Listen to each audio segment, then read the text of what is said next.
Green Collective, you have some surprising news waiting for you. I see like a pelican and it's carrying something in its beak. I don't even know if we should call it a beak because like it's such a snout sort of thing. But anyway, it's got something in there and it looks like a present. So I don't know if this is like a baby on the way or just some gift you've been waiting for or like a project you've been working on that's coming to fruition, but it feels really fortuitous and it feels really divinely aligned. And I see a lot of vines trailing from this too. And it feels like, excuse me, its impact is going to be very far reaching.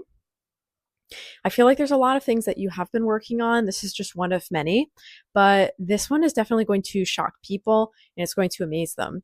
So just be ready for some people's reaction to you because you're not what people expect. I feel like your peanut butter ice cream is the phrase that comes through. I don't know if that resonates for you on a literal level, but it's kind of like you're this amalgamation of tasty things that people just don't normally find together. But then when they see it in you and they're like, oh my gosh, peanut butter ice cream. Why didn't I think of that? Like, why didn't I try that before? Obviously, that's going to be great. Um, that's kind of people's reaction to you. I don't know if this has always been their reaction to you. I feel like it's something just more recently that you've done that's kind of causing this or that you're about to do. But um, yeah, you're really like delightfully surprising people. There's something else here too. There's like an ancestor wanting to talk to you. It is a grandmother figure. And she's telling you about some family recipes. So there's something that you want to look into regarding family recipes. You have some like secrets in your lineage. Like you have, I'm hearing bone marrow and bone broth. Like you have secret family recipes that are very health restorative that you should definitely look into. Um, there's a lot of people that will come to you for healing. There's a lot of people that will come to you for help, and you just have to kind of be ready for whatever life throws at you, right? And so having recipes like this can be really helpful because for you guys, your health is so crucial. Your health's so important. It doesn't really matter what you're doing so long as you're prioritizing your health. And as long as you do that, like your ecosystem will be healthy. Um, there's something also here about being careful of new movies you're going to watch. There's a lot of scary movies and horror movies that are coming out right now, but for you, collective, I would not recommend watching or indulging in a lot of these because there's something like a trigger warning for you. They're something like they're going to trigger some traumatic memories or some like I hear dark eclipses of the soul. So just be really mindful of the energy that you're taking in at this time. Not everyone is making things with good intentions. And you're so perceptive, collective, that I feel like you'd be able to tell this. Like if you watched a scary movie with someone else or like you watch the same one as other people can walk away thinking, oh yeah, that's a great movie, and they'll talk about how riveting and exciting it was, and you'll realize like the dark occult imagery that was in there that is subliminally like messaging people to like unalive themselves basically. Like it's a really dark example that's coming through, but yeah, that's what I pick up. um there's a weird coincidence too with how fate is lining certain things up in your life right now. Like it's kind of like there's these stumbling blocks that are being placed, but you're using them as stepping stones. So there's something here about converting pain into power, converting what was supposed to stop you and break you into something that like powers you up and fires you up. You have a very unique ability and gift to do this. And you have something in your bloodline, in your lineage that is waiting for you to unlock too. So I guess this is another ancestor message. In the same vein as the cooking, it's stuff with herbs because you guys are often compared to a biome and the rainforest and wildlife sort of like this amalgamation of plant and animal energies. Something about herbs is really important for you at this time. You'll be really impactful with them, whether that's, making teas or tinctures or brews or concoctions. Like you have this natural sync with the animal kingdom to be able to tell what goes together and what does not. Excuse me. And so I feel like that'll be really beneficial for you to get into. And I also feel like you should have a practice that is devoted to yourself where you make these things for yourself too, because your group of people that often do things for other people. Like I see a tree that's producing fruit, but like the fruit's always being harvested, right? So you're a collective that maybe doesn't always get to enjoy the fruits of their own labor. So make sure that you do things that you get to enjoy too. That's really important. And there's something else about not being so shut up inside. If you've been inside a lot lately, make time to go outside, especially before, for those of you in the Northern Hemisphere, before it becomes winter. You need to be getting vitamin D. That's really important for you. Your system needs a lot of vitamin D. And if you haven't been getting it lately, it's going to show up in your sleep, is what I'm being told. Like you won't be able to sleep well. Um, the vitamin D does regulate your circadian rhythm and then your sensitivity to the night. So if you're not getting enough, then your body is just in this perpetual state of like twilight or dawn. And it's going to be harder for you to sleep. Let's see what else I have here. I hear sticky fingers. Maybe you have kids, or maybe you like make dough a lot. Um, but sticky fingers, let's see here. Sticky fingers can cause trouble and can cause pain and can cause pain, but also cause pleasure. So there's this feeling of getting your hands in on something can sometimes be tricky and difficult or be like an unpleasant feeling, but it can also be really activating. So I had to pause it for a quick second. You also want to be careful of who you're giving your time to. I hear that your time is really precious these days, so don't be just giving it to anyone. Make sure that all the projects you're doing are really worth the time you're investing in them.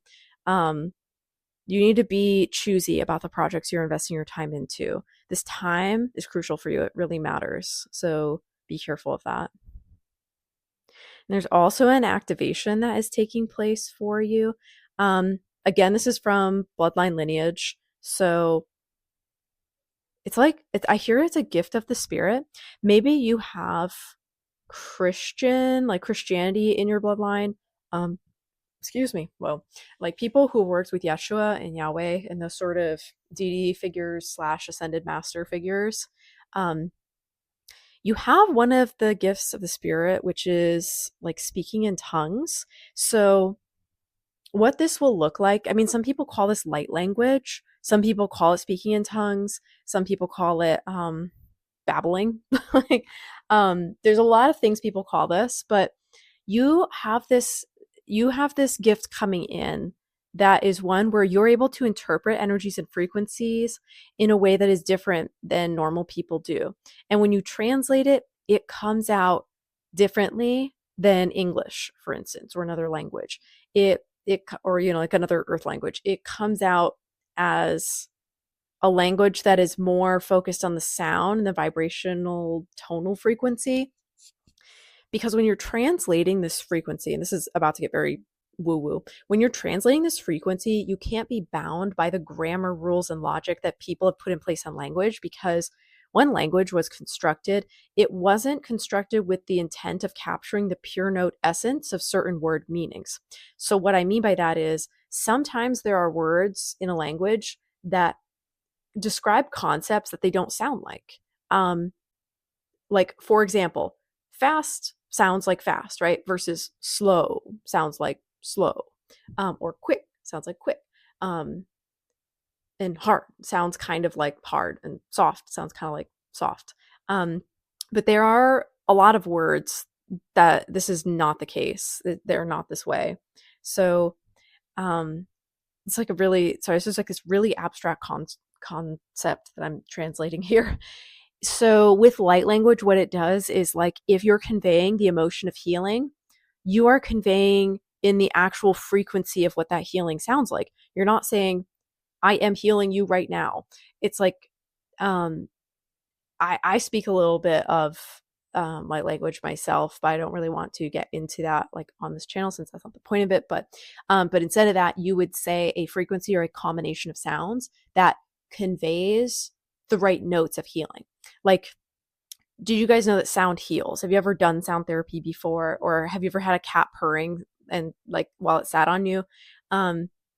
There's really interesting facts all about how sound heals, and things like people who have cats are 40% less likely to get heart attacks, because the frequency of the purrs resonates at a level that speeds up healing. So when cats get injured, they can heal faster because they can purr. And they'll do the same thing for their owners. When their owners are healing, they'll go and sit near or around the part that needs healing and purr. So if you're really sad and they sit and purr on you, that's them trying to heal you. So this light language is going to work in a similar way for you, where you're going to be able to like intone and embody and speak certain things over people, and it heals them. This is a gift that's like really uncomfortable to work with, because there's so much resistance to it. Um, there's a lot of misunderstanding of this work in the light community too. There's people that are really averse to the idea of speaking. Oh, I'm just going to call it light language because that's the easiest phrase for me. But there's a lot of people that really dislike light language because they think people are just making up the words. And it's so funny to me because words are just made up. Every word in every language was just made up anyway. But um, there's also like in the Christian community, there's this whole feeling of like, I don't know, there's a lot of like religious guilt slash persecution slash judgment and envy. There's a lot of like that loaded into it too. Like there's just, it's such a mixed bag of reactions I feel you get from people, and especially the energy of this collective. Like when I tap into you guys, there is an amount of skepticism around this particular gift. Now, this is relevant like in the Bible. I don't normally talk about the Bible as much. This is interesting, but in the Bible, where some acts of speaking in tongues are described. I want to say this is Corinthians, so I could be wrong.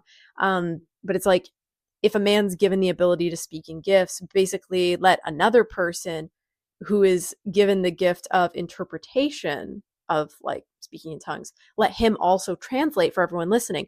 Otherwise, it's pointless. So even in the Bible, there is like this regulation happening of this gift of like, okay, if someone claims they can speak in tongues, well, just don't go around doing it unless someone else claims, that they can translate it. Because otherwise, you might just be sitting there saying whatever and no one understands anything. So it's not beneficial. So what is going? Some timer's going off. Oh, my tea is done. Okay, I just heard. I mean, my little tea maker just gave off like 3 beeps, and it was so funny that timing, like almost confirmation right after I was saying that. So you almost might find it better if you work with someone else who is able to translate light language, like someone who's able to transcribe what you're saying into words or symbols. That could be really beneficial for you. But again, I'm sensing like a huge amount of discomfort in this collective regarding this particular gift. I think that's why it's coming through your lineage. It's because it's like this gift was just hot potato down the line, because even though it's really valuable, it's one that's not always received well. And you're being designated as a person where it could be received well because you're living in a time where gifts like this can be celebrated. You just have to find the right community for it, right? Um, yeah, just like feeling into your guys' energy. It's so like, I really don't want that gift. Why that gift? Like you'd want like a cooler gift, like a more socially acceptable one. But the thing is that we don't get to choose our gifts, at least while we're living. Maybe we can negotiate some things in between lives, but we don't really get to choose while we're living, right? We get what we get. And oftentimes we're volunteering. In this lifetime, we are often volunteering to take gifts in our generational lines that were not celebrated and find a way to incorporate them, because these gifts are really powerful. They're really healing. They're really helpful. You can even do like light language channeling for yourself. You can go into meditation and you can just say whatever comes to you. You can like sing in tongues too. This is going to be something where like a mood strikes you. Like you're going to get this inspired feeling, like a feeling of heavy inspiration, and you're just going to start like belting out song or words, and you just need to let it pour out of you, because you are channeling directly from the frequency of love. You're channeling directly from the frequency of light. And it's super important for you to be open to that, because when you're not open, these gifts shut off, and it also shuts off other gifts, because you've basically told the universe, hey universe, cool, thanks for this, I'm not interested, so you can just take all this back, right? Imagine if Amazon is sending you free shit in the mail and then you start sending it back. Amazon's gonna be like, oh, you don't want free shit, okay, we'll just snatch all this back. That's the kind of feeling. So it's kind of like, if you can't do it in public, find a way to do it in private and benefit from it, because you'll start to be convinced by the power of your own healing. When you start doing this for yourself, that's going to really inspire you to do it for other people.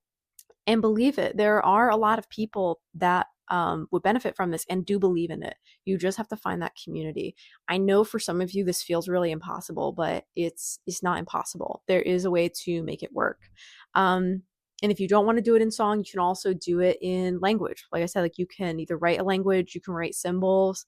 Some people make really cool art that's light language art where they kind of they see it in the symbols and then they just translate it onto the paper or onto the medium that they're performing their art on. And then it's very activating for those looking at it. And it's sort of this living artwork, right? Excuse me, because you can engage with it continually or repeatedly and get the healing benefits from it. Excuse me. Yeah, that's going to be your guys' biggest activation for this channeling. Probably going to title it light language activation, yeah, or something like that, because that seems to be, even though there's so many other little messages, this seems to be the most important thing for you guys at this time. And the resistance you're feeling is normal. It's normal to receive gifts that you don't want. And when it comes to the Holy Spirit, and I mean this in the non like Christian or religious sense, I mean this in like, think of the universe, the loving universe, and think of like the spirit of it when it visits people and like helps them activate their gifts, right? Like that. And also I am being given the specific phrasing, which I've never had before in a channeling. So I know it's for a specific reason for some people here. When the Holy Spirit gives you these gifts, like you don't get to choose which ones you get. So just remind yourself, there's nothing wrong with you. There's nothing bad with you. You're not being punished for anything. You're just being given a task to complete. And once you complete this task, you'll be able to move on to the next. In about 3 months' time, you will get another gift. But this one's the most important for you right now. And you kind of need to wake up with where you're at and realize that your gifts are bigger than you. That's also something that's coming through, is like there are things waiting to come in for you, and they're kind of impatiently waiting for you to get things sorted so they can come in. And I think this is maybe tying back to that pelican like stork thing at the beginning. I don't know which it is. Like it, both phrases are coming in, but I don't know if they're the same bird or not, even like in this moment.